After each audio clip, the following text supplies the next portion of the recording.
Cum adică ce fac? De ce întrebare pune? Zi.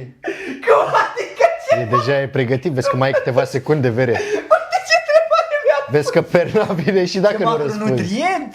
Cum adică ce?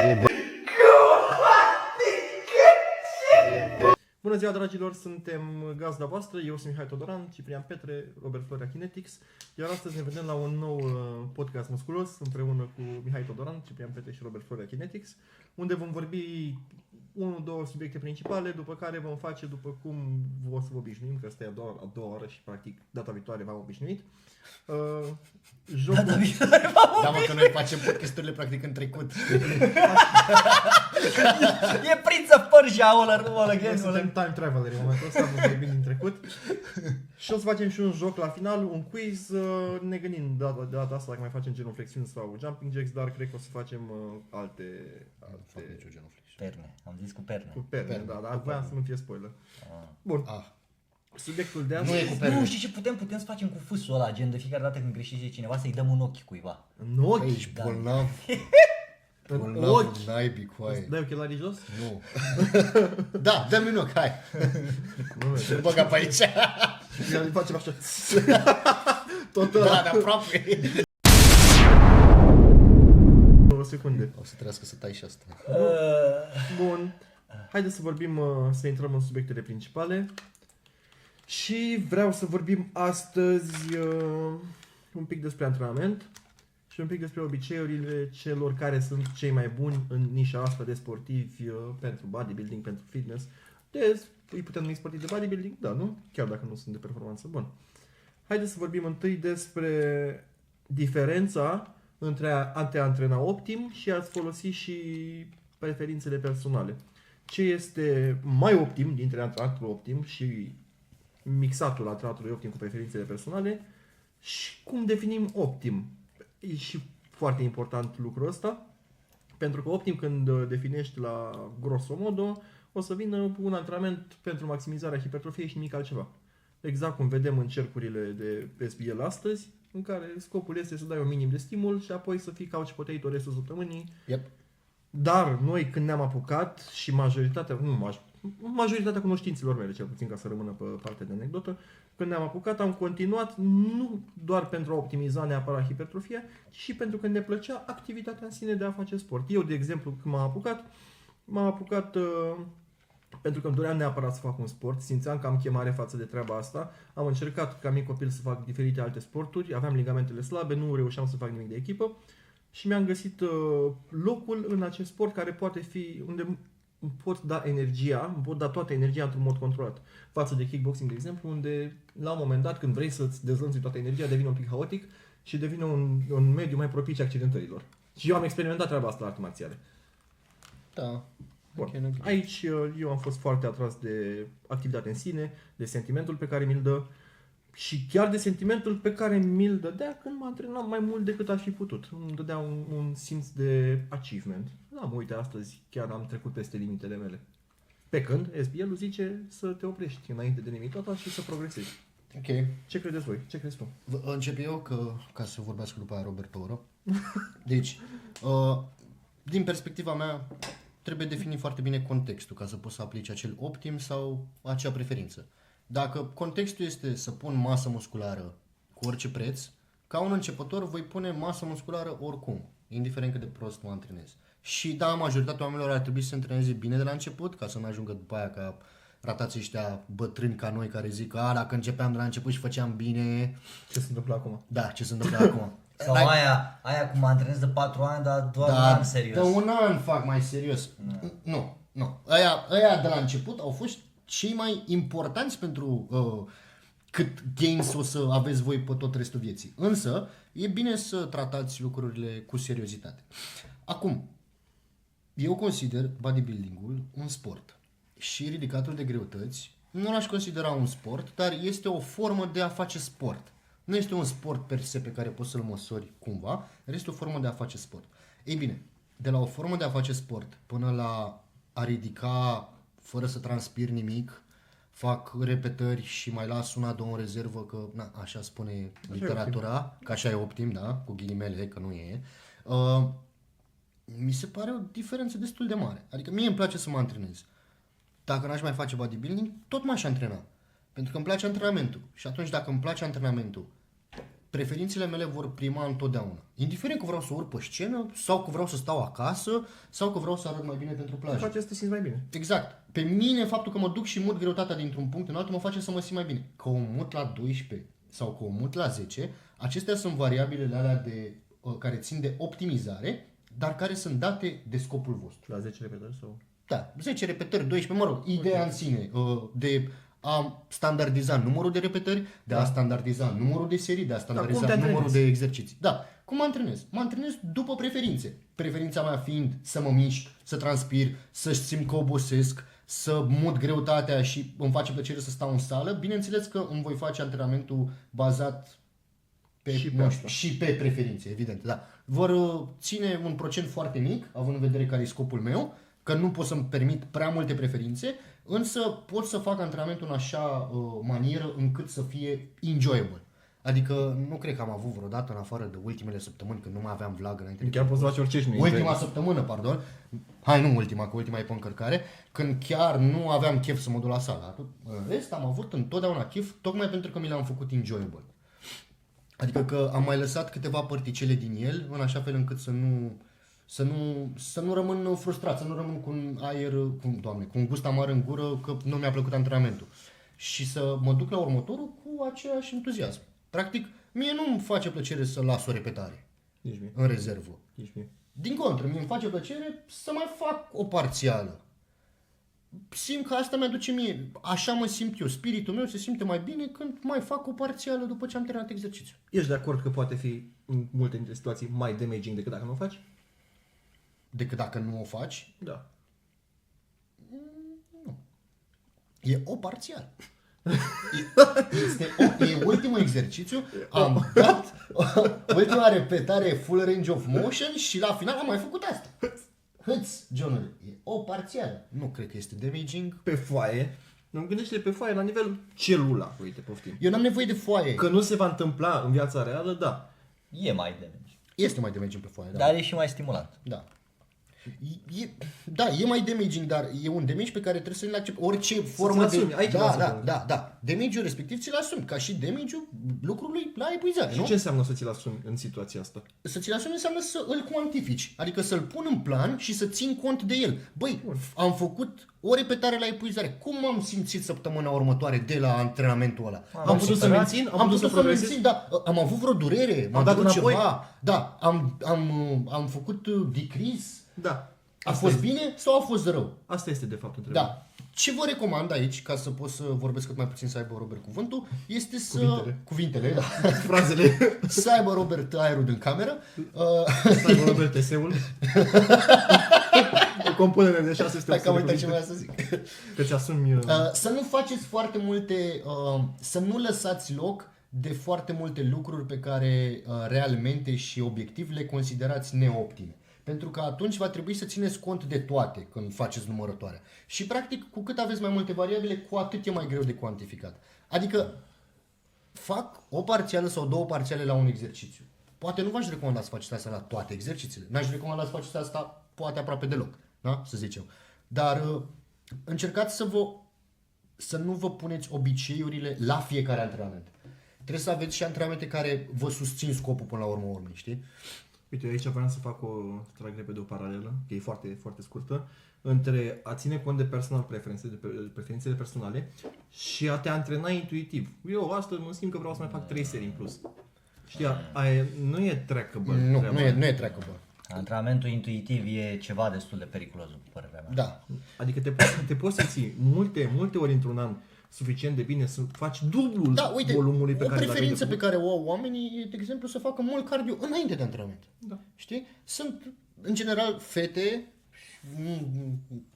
nu e misoginie, dar e o majoritate mai mare de fete care combină antrenamentul de tip cardio cu antrenamentul de tip forță. Se duc, încep cu bandă, multe minute, după care se întorc la antrenamentul cu forță, după care se duc din nou la bandă, știi? Și înțeleg că e o preferință, că simți că ai mai mult de dat acolo sau că banda te ajută mai mult, dar avem și niște reguli pentru lucrurile astea. Și există niște reguli universale cu ghilimele, niște reguli de bază, pe care nu v-aș recomanda să le săriți. Adică sunt niște lucruri care vor fi deal breakere până la urmă și cu alea va trebui să trăim și să lucrăm și vor fi altele unde avem dreptul să le spunem dreptul. Avem posibilitatea să să alegem preferințe fără să ne afecteze atât de mult progresul.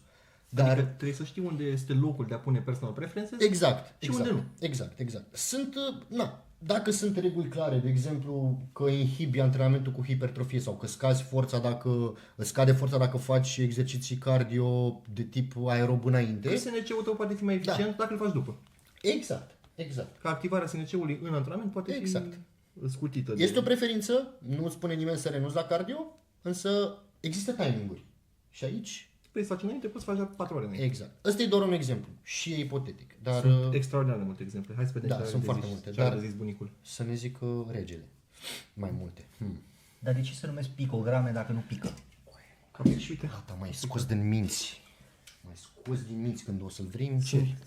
Așa, în primul rând, de ce am mers pe ipoteza că 1 araiar e mai optim decât 0 araiar? Adică știu că există narațiunea asta acum, dar noi de ce am mers pe ipoteza asta? Că noi în general nu mergem pe ipoteza asta. Noi mergem pe ipoteza că 0 araiar este mai eficient în principiu. Pentru că 1 araiar este în continuare suficient de stimulent pentru hipertrofie și nu este suficient de damaging încât să-mi... Păi da, dar suficient de damaging ar însemna raportul dintre efortul susținut și capacitatea ta de recuperare. Că doar nu înțelegeam. Și pentru că pare din narațiunea pe care am avut-o până acum, din tot ce am discutat, pare că 1 e mai bine decât 0, știi? Undeva între 2 și 0 este considerat ideal. Da, aia e chestia, că noi mergem pe ideea 0 sine e că... cel mai bun. Aici, uite, de exemplu, Deci, 1 araiar poate să fie failure tehnic la majoritatea persoanelor. Unde 0 araiar dar e e failure propriu absolut. spus, pentru că... Da, trebuie să discutăm tot din punct de vedere teoretic. Da, în fine, e o chestie de semantică oarecum. Eu aș zice că 0 araiar este intensitate maximă. Intensitate maximă, da. Dar în orice caz, dacă vorbim stimul în raport cu araiar, stimulul cel mai mare este atunci când ajungem la 0 araiar. Dacă vorbim fatigue în raport cu intensitate, 1 este mai puțin fatiguing, 2 e mai puțin fatiguing și tot așa. Întotdeauna când facem afirmațiile astea trebuie să avem grijă cum le polarizăm, pentru că felul în care am spus-o cam dă de înțeles că 1 e mai eficient decât 0 Dar și când nu s-a e. zis? Toată narațiunea în sine a fost pe principiul ăsta. De asta voiam să clarific. Mie cel puțin așa mi s-a părut. 1 nu e mai bun decât 0. Deci raportul dintre stimul și oboseală, întotdeauna există un compromis. Dacă te referi la stimul e 0 mai bun, când te referi la oboseală e 1 Și mai pe bun, lângă sau 2, stimul, sau 3, doi, sau 4. intervine la un moment dat experiența, unde nu mai poți să te antrenezi doar cu 1 sau cu 2. Și eu, oricum, Știi? eu am fost mereu de părere că tu n-ai de unde să știi 1 dacă nu știi unde e 0. Exact. Poate unul tău Și să fie trei. inevitabil o să ajungi la 0 în viață.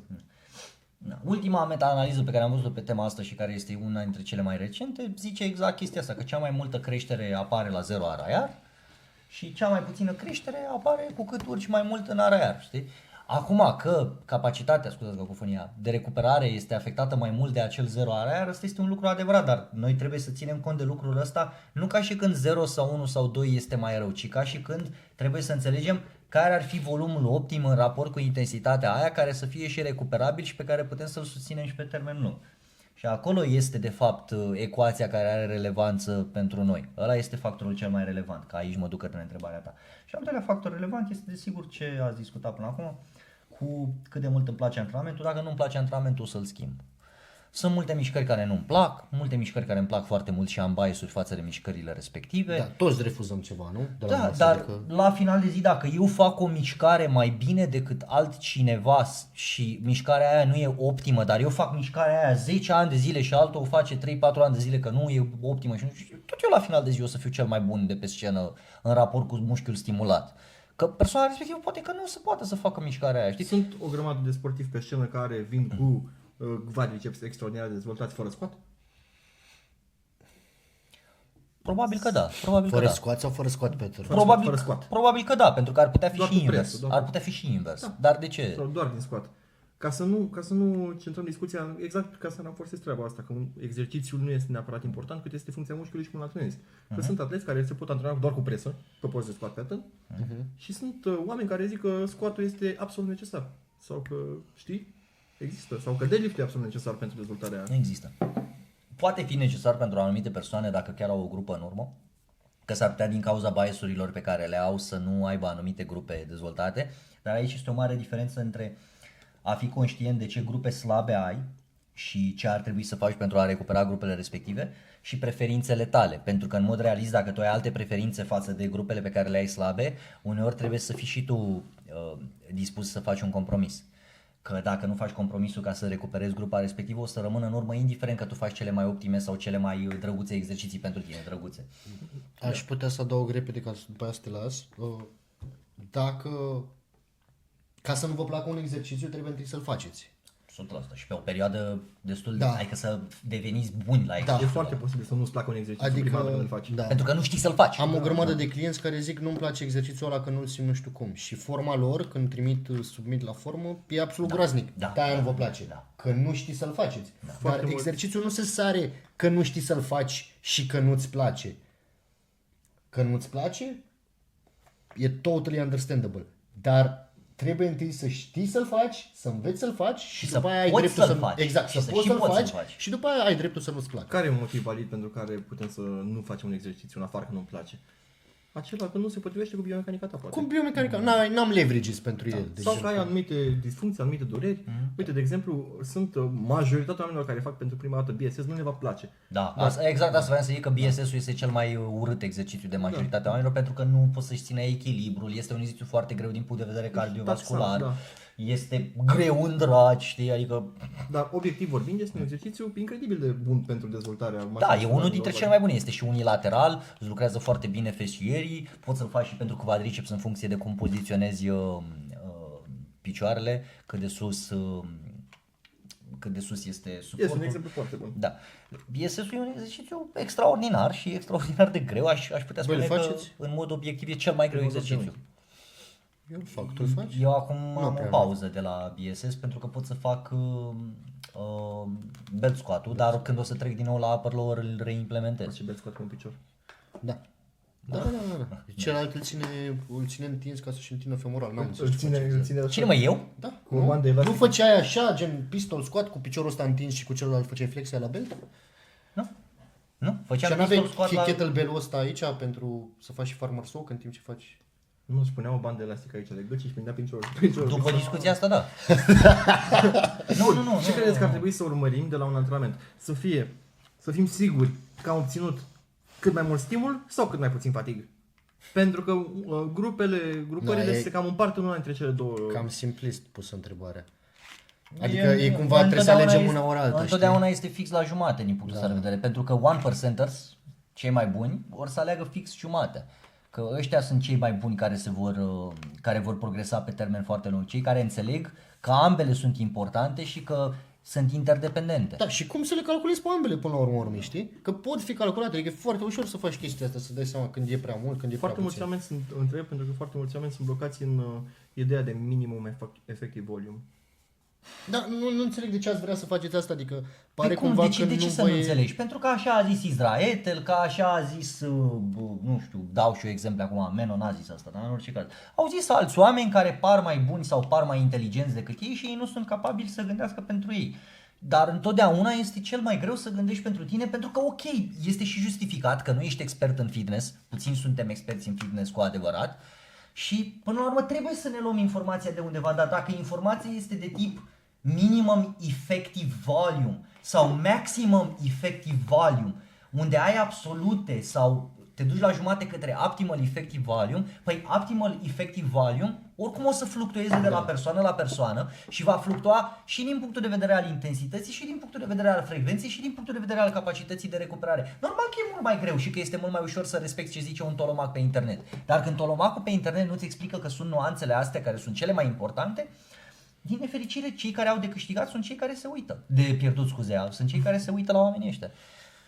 Și e trist, pentru că la final de zi oamenii care ar fi trebuit să ne ajute să ne atingem obiectivele într-un mod cât mai sănătos și cât mai adecvat, să zicem, sunt cei care de fapt ne întind o plasă, ne întind o capcană și ne creează dependența față de ei. De asta este mult mai ușor să regurgitezi și este mult mai greu să educi. Cât de greu ne este să dăm ordine, cât de ușor ne este, să dăm ordine, cât de greu ne este să educăm oamenii pe nutriție, pe antrenament, pe psihologia antrenamentului, pe partea de mindfulness, pe partea de lifestyle.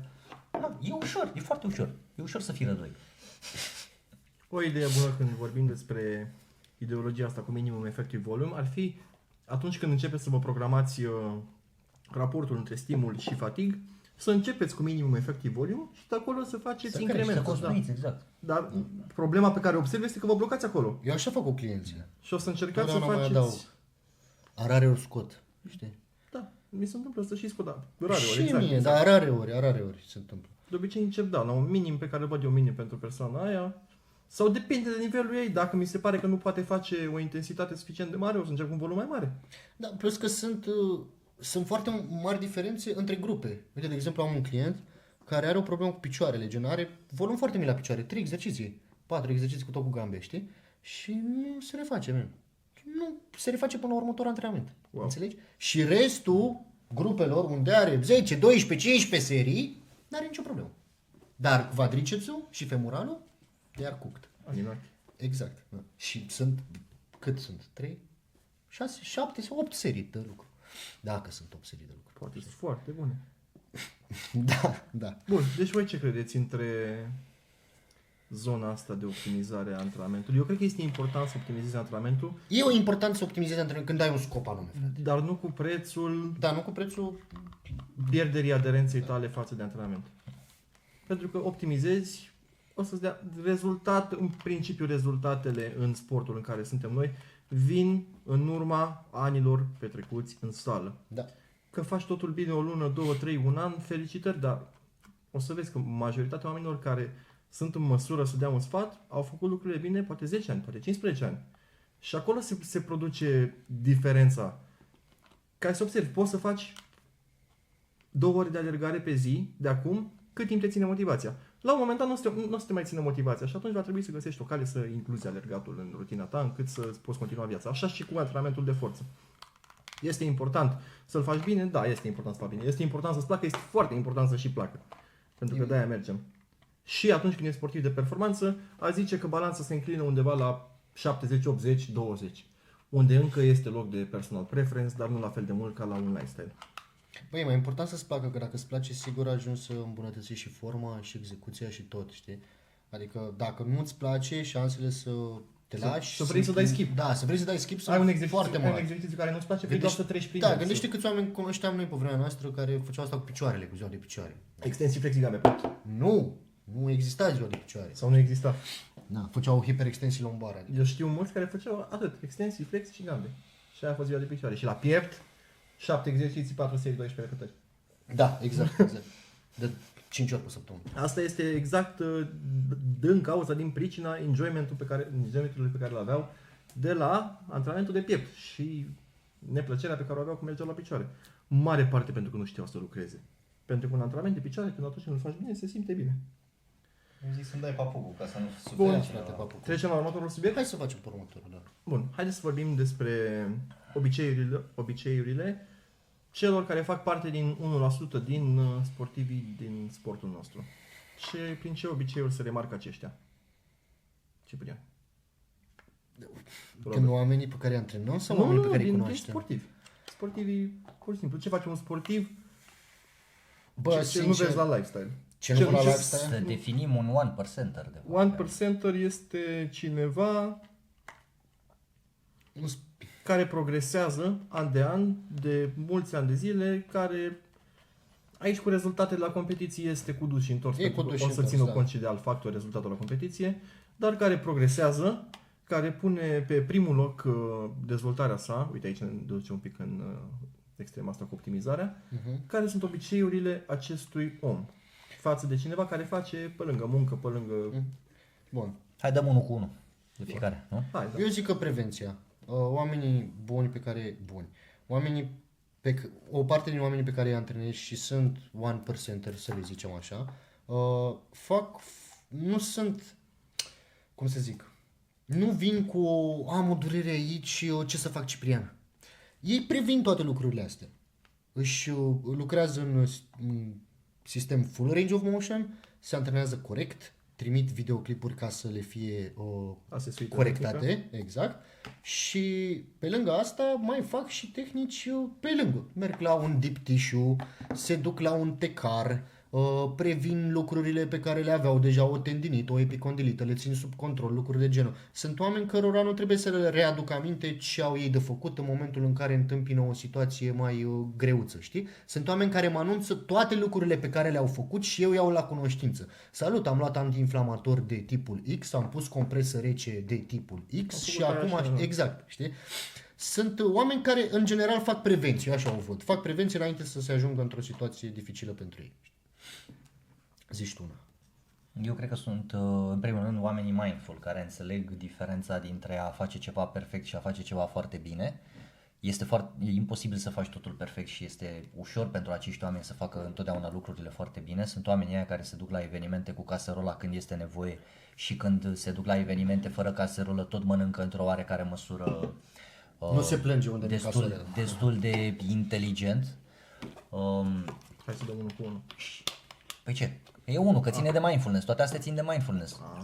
Păi cum adică? Bine, hai zi. Că mindfulness-ul este o chestie care înglobează oarecum tot stilul de viață. Adică să fii înțelegător față de faptul că life happens, dar și față de faptul că datoria ta este să faci un minim posibil cât să-ți iasă macronutrienții, cât să fii cât mai aproape de raza Damage aia. control.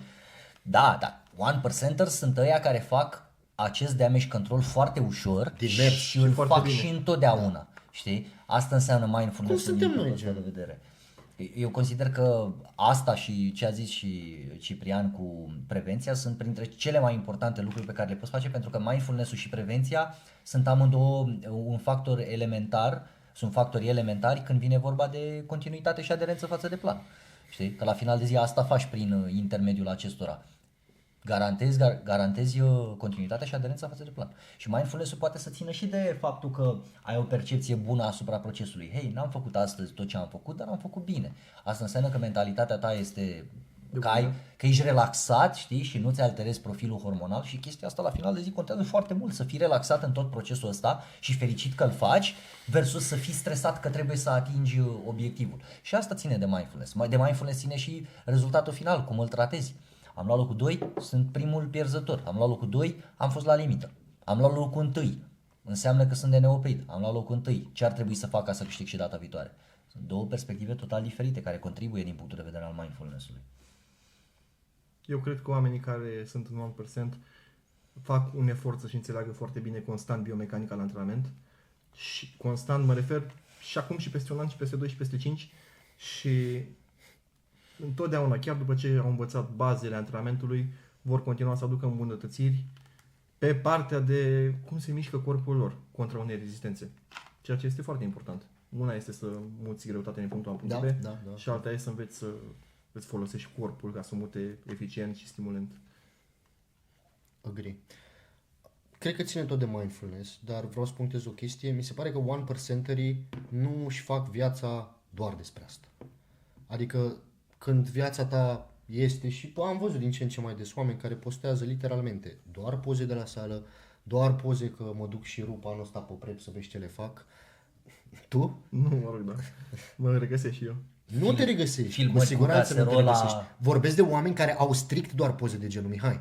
Vorbesc de oameni care nu pun un story cu gagica, nu pun un story decât cu mașina și cum s-au dus la sală și ce repetări au dat. Vorbesc de genul de oameni care sunt blocați în acest loop al sportului, dar care nu au mindfulness-ul să-l înțeleagă. Au luat au luat sportul exact cum le-au predat alții. Aici trebuie să suferi, aici trebuie să tragi tare, aici trebuie să stai mult și nu deschide ochii și urechile la nimic de pe lângă.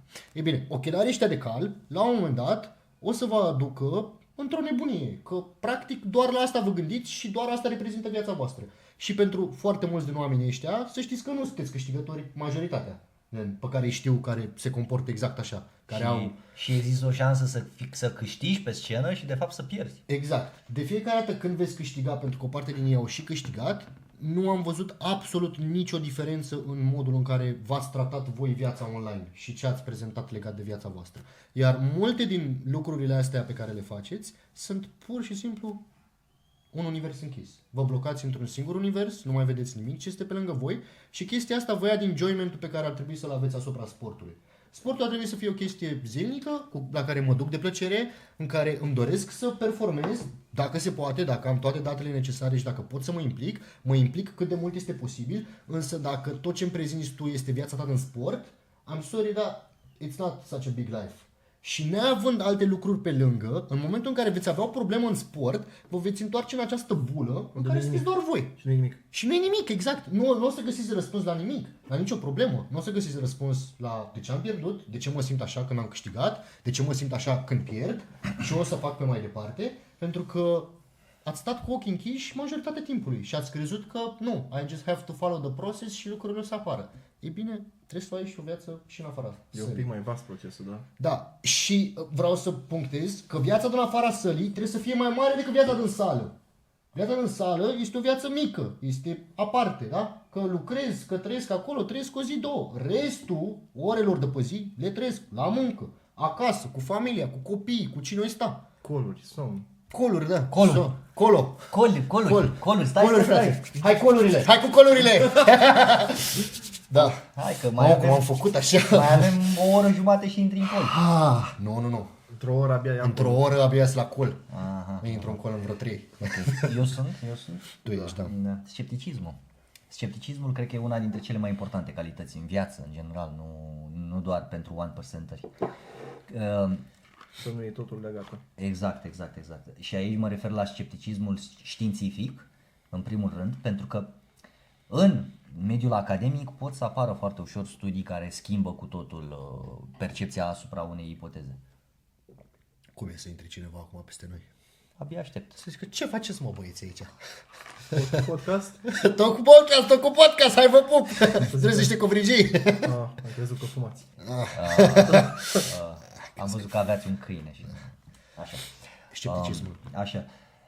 Pot să apară întotdeauna studii care să contrazică consensul, dar contrazic cu adevărat consensul, pentru că, ok, chiar dacă avem niște studii, acum vorbim despre calitate foarte bună, că trebuie să ne ducem și către partea asta de știință la final de zi. Dacă ești sceptic și înțelegi că un studiu, chiar dacă este extrem de calitativ, control foarte bun, suficient subiecți, o perioadă suficient de lungă, protocoalele adecvate, asta nu înseamnă că un studiu care vine și îți spune că intensitatea este irelevantă o să schimbe cu totul consensul.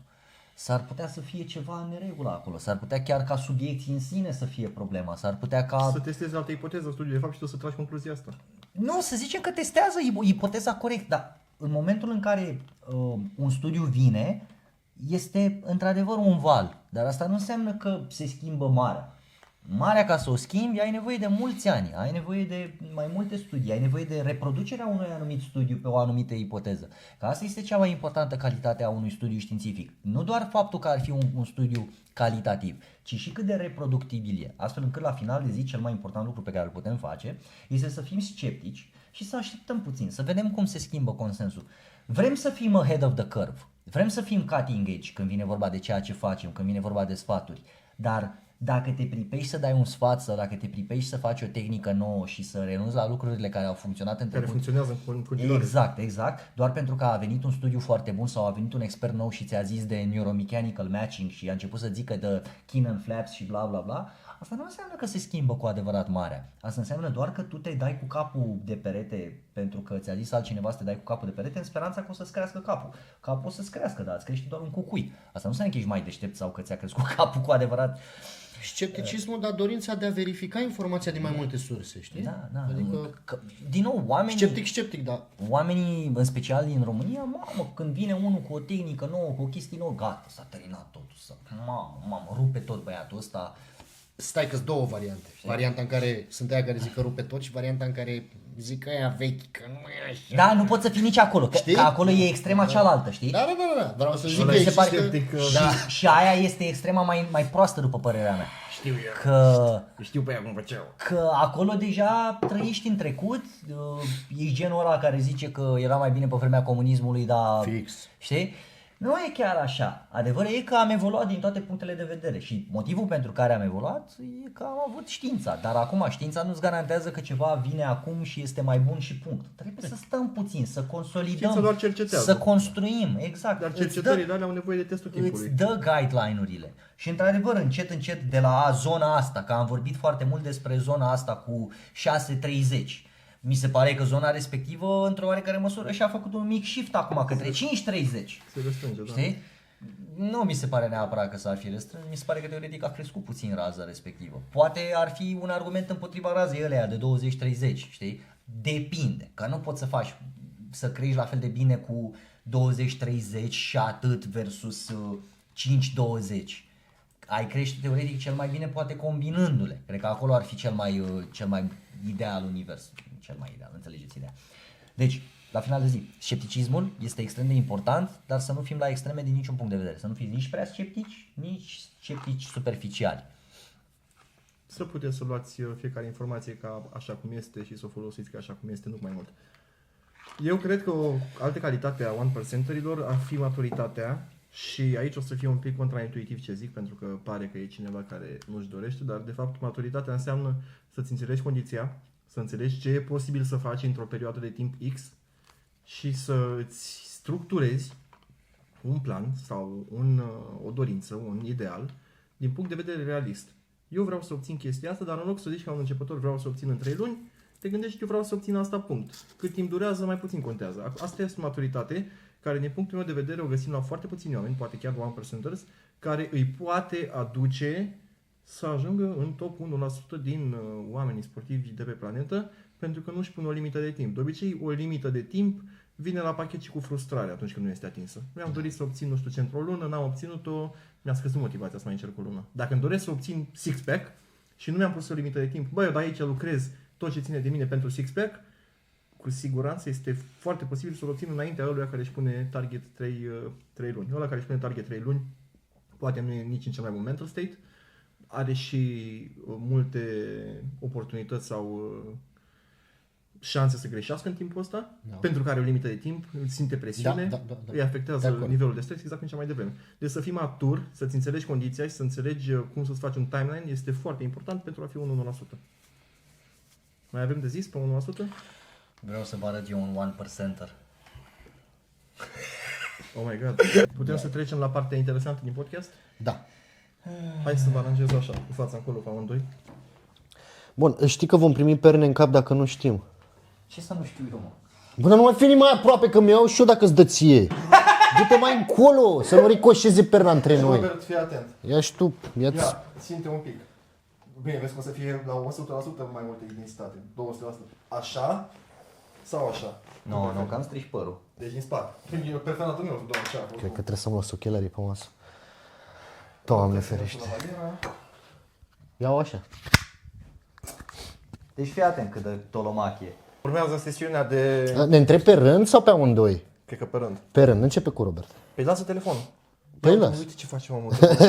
Hai mă, verde, dă-i puie mei. Să nu-i scrii! Nu-i scriu, nu-i Nu-i scriu. scrii nimic. Bun, dragilor, am ajuns la partea mea preferată din podcast. De data asta nu mai dăm squat-uri sau jumping jacks. În schimb, Ciprian... Bine, o să dau foarte tare. O să mă pun și în locul lor. Ca să nu pară rău că o să le dau tare cu perna, dar acum chiar scot tot trend range-ul din mine. O să pun întâi întrebări la care trebuie să răspundeți corect. Dacă nu răspundeți corect, luați perna în cap. Și o să mă întreb una. Bine. Ok, Ciprian, Da, Mihai. prin ce sunt conectați mușchii la oase? Prin tendoane. Robert, ce factor din nutriție nu produce hipertrofie musculară? Cum adică ce factor? Ce întrebare îmi pune? Zi. Cum adică ce? Deja e pregătit, vezi că mai ai câteva secunde, vere. Ce întrebare mi-a Vezi că perna vine și dacă nu răspunzi. macronutrient? Ce factor, ce... Mi-am zis și răspunsul, frate. cum am Păi zis. dar uite ce întrebare mi-ai pus, ce factor? Bă, da, întrebare de Ce proces nutrițional pe care îl faci voluntar nu produce hipertrofie? Oh, nu știu la ce te referi. Sincer, nici eu, dacă mi-o punea mie, mă enervam și eu. Nu știu. Poți să-i dai. Dă-i. La ce te referi? Deficitul caloric. Hai că... Am și zis. Ce întrebi? Cipriane, ce fibre musculare sunt recrutate primele în orice mișcare? Fibrele de tip 1. Robert, completează spațiul liber. Mișcarea de bip este scăderea unghiului între două segmente ale corpului. Deflexie. Ciprian, ce plan divide corpul între stânga și dreapta? Îi dă. Plan sagital. Frontal. Ca mea și... Ha? Sagital Mamă, te verea. rupeam. Cum mă stânga și dreapta? Mișcarea în... stai că mișcarea... Te rupeam la asta, Știi că am unul care mă înjură pe fiecare YouTube că eu am facultate de artă și nu știu care sunt planurile. Robert, Hai că a dat o pernă. ce tip de mușchi trage de inserția tendinoasă atașată pe os pentru a produce mișcare? Mamă. Scheletic. Uitați că ajunge la alea mai bune. Ciprian, avantajul mecanic al unui mușchi este cel mai bun când unghiul de tragere este cât? Cum adică? Deci când unghiul între rezistență și... Avantajul mecanic e bună întrebarea. E ușoară. Avantajul mecanic al unui mușchi este cel mai bun, leverage-ul, atunci când unghiul de tragere este de cât? Unghiul. În grade? Da. Unghiul de tragere. 90. În ce a dat? În jos. De nervi a dat-o pe asta. Nu înțelegeam întrebarea, scuze că am mai întrebat o dată. Da, nicio problemă. Da. Încă a rămas pe aia cu deficitul caloric, a dat-o ușor. Hai că nu mai Robert, care este o consecință a creșterii unităților, a creșterii recrutării de unități motorii în timpul antrenamentului? O consecință rea, da. Că scade mobilitatea. Cauzează mai mult muscle damage. Dai că merită. Doar Robert și-a luat, acum nu vine să cred. Doamne, am un noroc incredibil. Ciprian, ce tehnică de antrenament este recomandată ca să minimizezi damage-ul muscular? Să minimizezi? Da, Tehnică? da. În ce sens tehnică? Adică cum? Care să mă antrenez până aproape de epuizare. Adică, ce înseamnă asta? Să nu trec peste epuizare. Mamă, nici Doi, da, rupe! nu știu cum să explic. Da.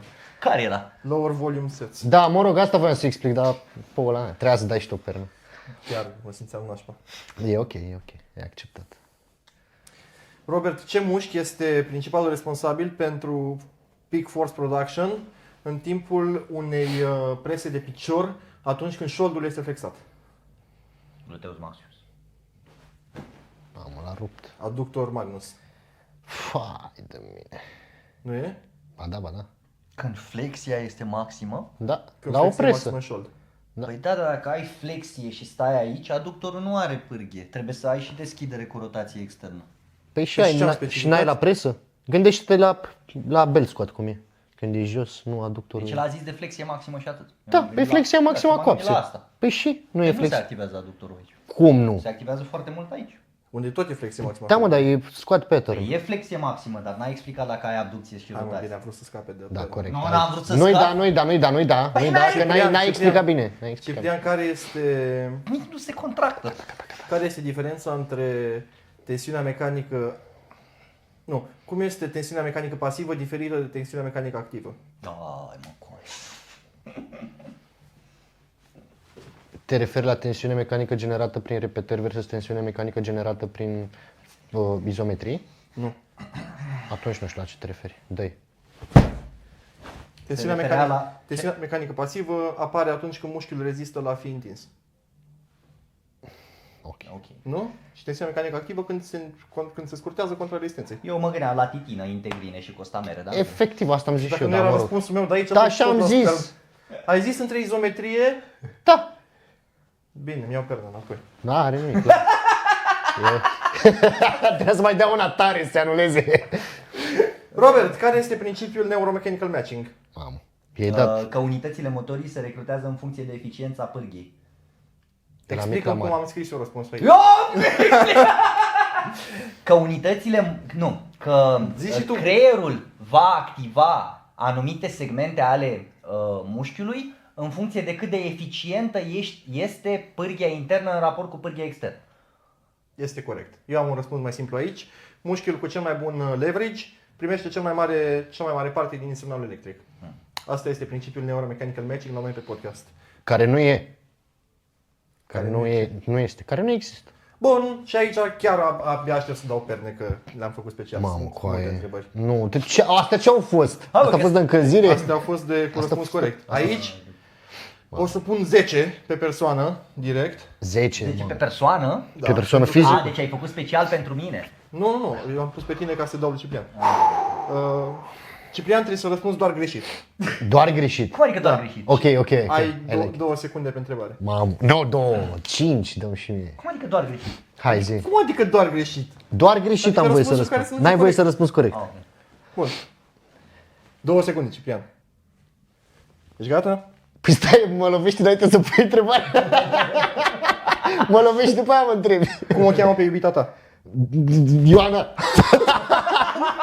Ok, am înțeles. Ce porți în picioare? Oh, e greu!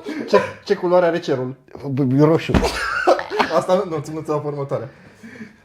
Ce organ filtrează toxinele? 1, Ciprian. Cine e președintele României? Nicu Șordan. Asta am zis că nu ți-o dau. Dă-i. Ți-am dat-o pe aia acolo. Nu, dă-i că am greșit. Bune asta. Ce suplimente benefic hipertrofiei? 1, MSM. ce? MSM. În ce oră stă Ciprian Petre? 1, Bistrița.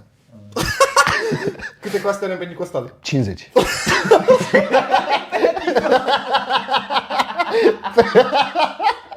Păi cică femeia a fost făcută din coasta bărbatului, dar penticostali au fost făcuți din toate Hai, coastele Ciprian. bărbaților. Care e sportivul tău preferat?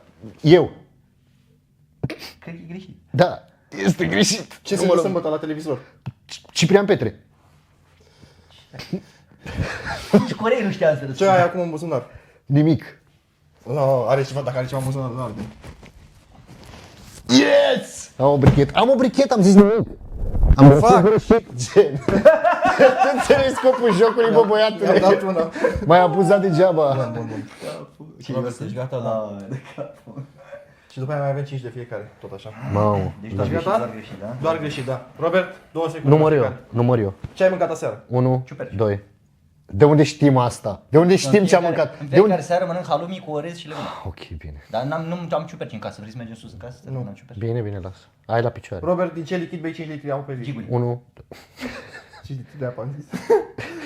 Robert, ce culoare are părul meu? 1, 2. Robert, ce mașină ai? 1, 2. Doamne. Ai, Doamne, nu dă-i! puteam să mă abțin! Opel! Robert, N-am putut! câte kilograme am eu? 63. Robert, ce e tensiunea mecanică? Nimic. Robert, cine a câștigat Olimpia Classic 2025? 1, 2, Hai, Ciupan! Robert, ce face insulina? 1, 2, Scade! Robert, cel mai bun exercițiu pentru piept? 1, 2, Scoat! Robert, zi-mi un mușchi al quadriceps. 1, Pisica. Ce mușchi se află pe frunte? 1. Frontal. Ce? Nu. Hai. Nu poate creierul meu să proceseze. Gata? Stai. Gata. Cât fac 4 ori 3? 1, 2. Da, păi bun, le-ai adunat. Câte zile are o săptămână? 1, 2. De ce am 7? De ce atât de greu? Hai, greu, I know. Bun. I know. Deci am scăpat doar când am trătit Ciprian, cuvinte random. ce culoare are scaunul pe care stai? Albastru. Câte repetări faci pentru hipertrofie? 500. Ce culoare are laptele? Fac, galben. Poate fi. Da. Depinde de laptele cui. Ciprian, câte degete ai la mână? 5. Ciprian, cum face vaca?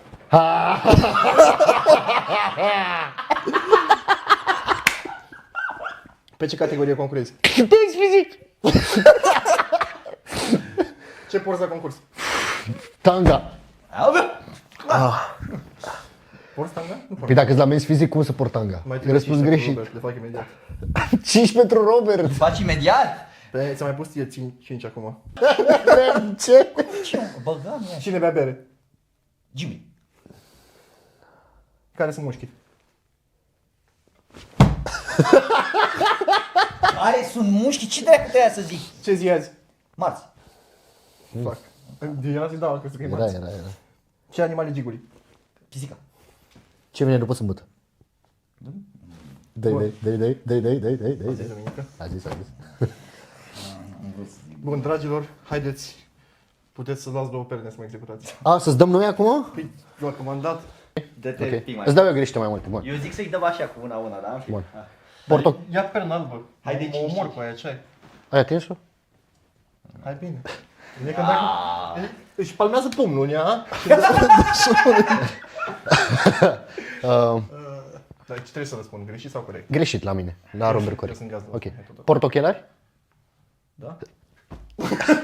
Așa dai, mă? Putem să dăm, Ivan, da? Vrei să-i dau tare? Doi tari pe dar tare, Ah. simțim Ce ceapa. culoare? Robert și-a luat 30 de perne, da? Ok, ok. Sorry. Ce culoare are mașina ta? Verde.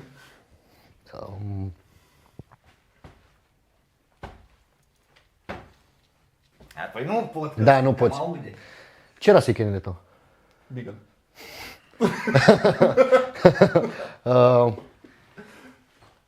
Primul sau masterul? Primul. Păi ce e greșit? E greșit, că e corect, gen. A zis corect. Ce e greșit, că dau Pune tu, gata. Trebuie să fac cât ai putut corecte. Trebuie să mă gândesc așa. Atent, trebuie să spun corect, da? Ce? Trebuie să spun corect. Da. Ok. Unde începe digestia? În gură. Unde începe absorpția nutrienților? În stomac. Unde începe? Stai. Intestin. Oh. Așa. Al patrulea macronutrient. Fibră. Alcool. Alcool? Da. Fibra este carbohidrat. Așa.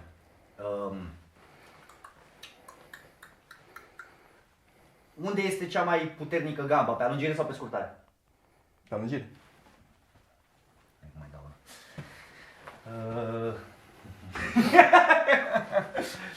Ai. Da, aici chiar trebuie să-mi dai un pic mai mult timp, că v-am dat la alea corect, v-am dat 5 Hai că am secunde. fost ok, da. Așa. Ce panică simt acum. Fibrele solubile pot fi folosite ca energie? Adică nu. Pot. Au două calorii. Bun.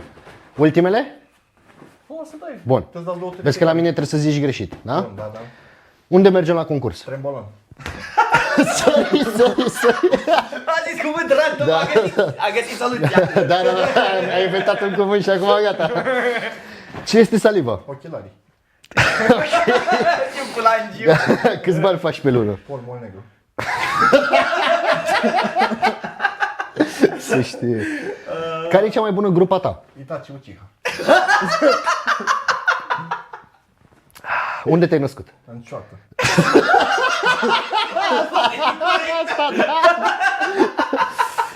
Câți ani aveai când te-ai apucat de sală? 20. Da, nu mai am. Mai ai? Mai Cum faci? să-i mai dau de alea? Mai Poți. îmi scriu. Zi-mi 3 branduri de pantaloni de mens fizic. 3 branduri. Alitwear, Chula și Wolves. Na, mai zi ceva. Mai luat aici.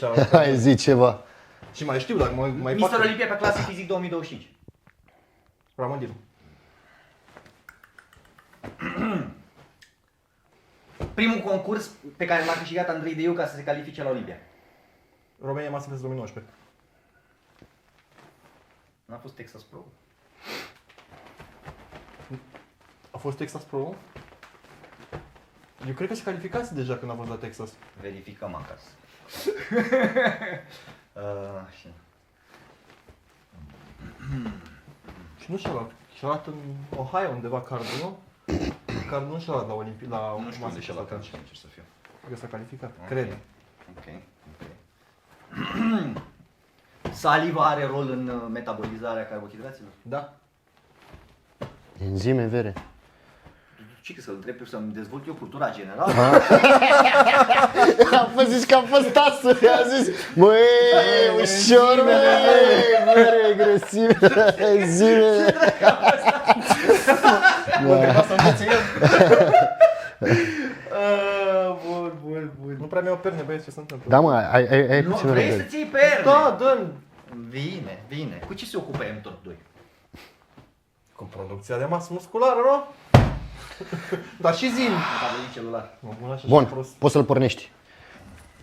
Răspund doar greșit sau iau pernă în cap? Răspuns doar greșit sau ai pernă în cap. Cât ulei intră în mașina ta? 20 de litri. Nu știu, mă. Cum o cheamă pe maică ta? Mirel. Dar trebuia să-mi dai, stai. Cum îl cheamă pe Terry, juratul de la concursuri? Daniel. Bun. Câte concursuri ai pierdut? 25. Ce mașină ai avut înainte de BMW? Mercedes AMG. Câte weeks out suntem? 25. Care e numele meu de familie? Mirel. Astea au fost? Ce vrei mă vere dacă ți-ai inventat cuvinte pe care să le spamezi? Tu ai inventat jocul și acum ne chem să ne jucăm. Și Hai, pierde. trebuie să mă executăm. Să-i punem întrebări grele. N-am mă, care. Cel mai mic os de la nivelul corpului. Stiloida cubitală. What? Scărița. Da, mă, da. Scărița care se află în ureche. Cel mai mare mușchi raportat la suprafața pe care o acoperă. Trapezul. Dorsal. Cel mai puternic mușchi al membrului inferior. Gamba. Nu te uiți. Da, mă, da. Așa. 3 hormoni anabolici. Testosteron, GH și insulina. 2 hormoni catabolici. Cortizolul și... Cred că trebuie să dai.